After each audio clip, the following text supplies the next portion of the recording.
Assalamualaikum warahmatullahi wabarakatuh. Halo teman-teman, jumpa lagi dengan saya Nuvalia Faradila. Kali ini saya akan membahas tentang perbandingan qawaidul fikih, usul fikih, dan dawaib fikih. Yang pertama, usul fikih.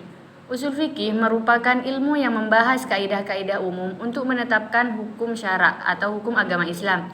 Ia bertindak sebagai landasan metodologis dalam pengambilan hukum. Usul fikih mempelajari sumber-sumber hukum Islam seperti Al-Quran, Sunnah, Ijma', Qiyas, dan lain-lain. Cara menafsirkan dan menerapkan sumber-sumber tersebut serta metode ijtihad pengambilan hukum baru berdasarkan sumber-sumber tersebut. Fokusnya adalah pada proses pengambilan hukum, bukan pada hukum itu sendiri.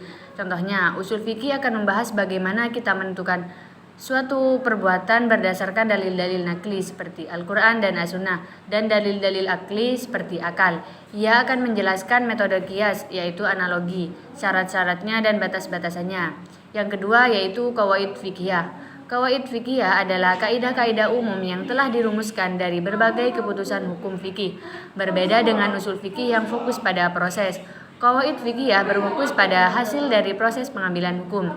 Ia merupakan rumusan umum yang sering muncul dalam berbagai permasalahan fikih sehingga memudahkan dalam memahami dan menerapkan hukum. Qawaidul fiqhiyah juga bersifat praktis dan aplikatif. Contohnya yaitu seperti kaidah al-maslahah wal mursalah, yaitu kepentingan umum yang tidak bertentangan dengan syariat, merupakan salah satu qawaidul fiqih.